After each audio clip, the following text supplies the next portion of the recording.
ক্যাম্পাসে ছুটি নামলে থেমে যায় ক্লাস, ফাঁকা হয়ে যায় হল আর আড্ডার চত্বর। কিন্তু ক্ষুধা থেমে থাকে না। শত শত কুকুর বিড়ালে সেই ক্ষুধার দায় নিজের কাঁধে তুলে নিয়েছেন রাজশাহী বিশ্ববিদ্যালয়ের সালাউদ্দিন নীল। মানুষের ব্যস্ত পৃথিবীতে তিনি যেন অবলা প্রাণীদের এক নীরব আশ্রয়স্থল। কোরবানির ঈদের ছুটিতে প্রায় জনশূন্য হয় রাজশাহী বিশ্ববিদ্যালয়। তবে ক্যাম্পাসের অলিগলি, মাঠ আর ছায়াঘেরা পথগুলোতে অপেক্ষা করে কিছু পরিচিত চোখ। খাবারের আশায় তারা তাকিয়ে থাকে একজন মানুষের পথের দিকে। হাতে খাবারের পাত্র নিয়ে এক প্রান্ত থেকে আরেক প্রান্তে ঘুরে বেড়ান সালাউদ্দিন নীল। কখনো নিজের বাড়িতে রান্না করা খাবার, কখনো কোনো অনুষ্ঠান বা ভোজের উদ্বৃত্ত, সবই পৌঁছে যায় ক্ষুধার্ত প্রাণীদের কাছে। এই রাজশাহী বিশ্ববিদ্যালয়ে যত কুকুর বিড়াল আছে এদের কিন্তু অভিভাবক হচ্ছে বিশ্ববিদ্যালয়ের ছাত্রছাত্রীরা, কারণ এরাই হচ্ছে রেস্টুরেন্টে খায়, ওই খাবার থেকে উচ্ছিষ্ট খায়। তো বিশেষ করে রোজার ঈদের সময়, কোরবানি ঈদের সময় ছাত্ররা তো থাকে না, তো ছাত্ররা থাকে না, ওই কুকুর বিড়ালের কিন্তু মা বাবাই ছাত্ররাই। যখন মা বাবারা থাকে না তখন আসলে আমি ওই সময়টুকু আমি একটু টেক কেয়ার চেষ্টা করি, কারণ ওরা তো সারা বছর সংগ্রাম করে। তো রোজার ঈদে মোটামুটি 20 থেকে 25 দিন ছুটি থাকে, কোরবানি ঈদে মোটামুটি 17-18 দিন ছুটি থাকে। এই সময়টুকু আমি চেষ্টা করি প্রতিদিন না হলেও একদিন পর পরে খাবার দেওয়ার আর কি। 8 বছর আগে মৃত এক মা কুকুরের রেখে যাওয়া শাবকের কান্না তাকে নাড়িয়ে দিয়েছিল গভীরভাবে। সেই কান্নায় যেন বদলে দেয় জীবনের পথ। তারপর থেকে আহত কিংবা অভুক্ত প্রাণীদের পাশে দাঁড়ানোই হয়ে ওঠে তার নিত্যদিনের দায়িত্ব। আজ থেকে 8 বছর আগে একটা মৃত কুকুর পড়েছিল, মা, ওর 4টা বাচ্চা ছিল। তো 4টা বাচ্চা লাশ আমি সকালে দেখে গেলাম, মায়ের লাশের দুধ খাচ্ছিল, বিকাল হয়ে গেছে, তারপরেও ওই বাচ্চা 4টা লাশের দুধ খাচ্ছিল একদম বাজারের উপরে। তো আমি যখন দেখলাম যে মানুষের একটু জাস্ট তাকানোর সময় নাই, যে একটা মরা লাশের দুধ খাচ্ছে, কি লাশটা একটু দাফন করে দিই, তখন আমি বুঝলাম যে আসলে কারো থামার সময় নাই।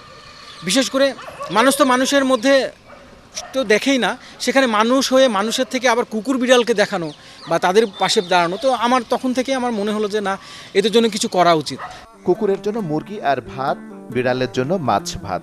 প্রতিদিনের এই আয়োজন কোনো শখ নয়, ভালোবাসার এক নিরন্তর চর্চা। যে ভালোবাসা ভাষা বোঝে না, বোঝে শুধু মমতা। আমার এই খাবার ক্ষেত্রে আমি প্রত্যেকদিন 25 কেজি রান্না করি। কুকুরদের জন্য 9 কেজি চাল, 6 কেজি মাংস রান্না করি, আর বিড়ালদের জন্য 5 কেজি চাল, 5 কেজি মাছ, এই টোটাল 25 কেজি খাবার আমার পার ডে রান্না করা হয় আর কি। এটা মোটামুটি রাজশাহী বিশ্ববিদ্যালয়ে 200-এর উপরে প্লাস মাইনাস আর কি কুকুর বিড়াল আছে। হলগুলোতে প্রত্যেকটা হলে 8টা 10টা করে আছে আর কি। আর বিশ্ববিদ্যালয়ে 17টা হল, তো 17টা হলের বিড়ালগুলো তো আমি খুঁজে খাওয়া সম্ভব না। আমি এই খাবারটা, হলের যে সিকিউরিটি গার্ড থাকে ওনারাও খুবই বিড়ালের প্রতি সহায়ক আর কি। বাসা থেকে খাবার নিয়ে আসলে ওনারা খাবারটা দেয় আর কি।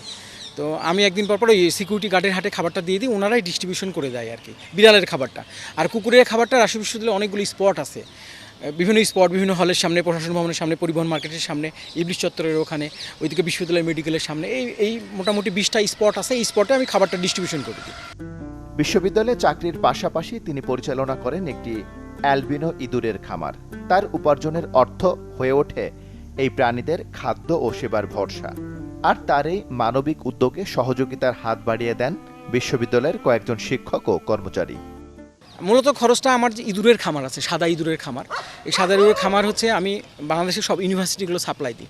তো দেখা যাচ্ছে এখানে 3 ভাগ করি আমি। 20,000 টাকা ইনকাম হইলো, 20,000 টাকা ইঁদুর বিক্রি করলাম, এটা 3 ভাগ করি। 1 ভাগ খাবার খরচ রাখি, এক ভাগ আমার নিজের জন্য রাখি, আর 1 ভাগ এই পথ কুকুর, আহত বিড়াল, এদের জন্য এই টাকাটা ডিস্ট্রিবিউশন করি।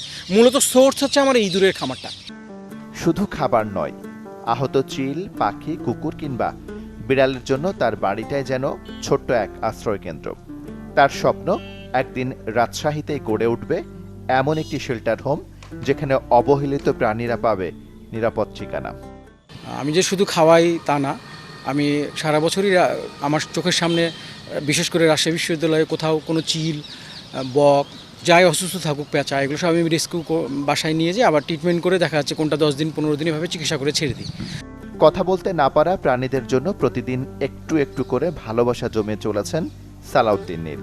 মানুষের পৃথিবীতে তিনি লিখে চলেছেন সহমর্মিতার এক নীরব গল্প, যেখানে মমতাই সবচেয়ে বড় ভাষা। Desk report, channel 24।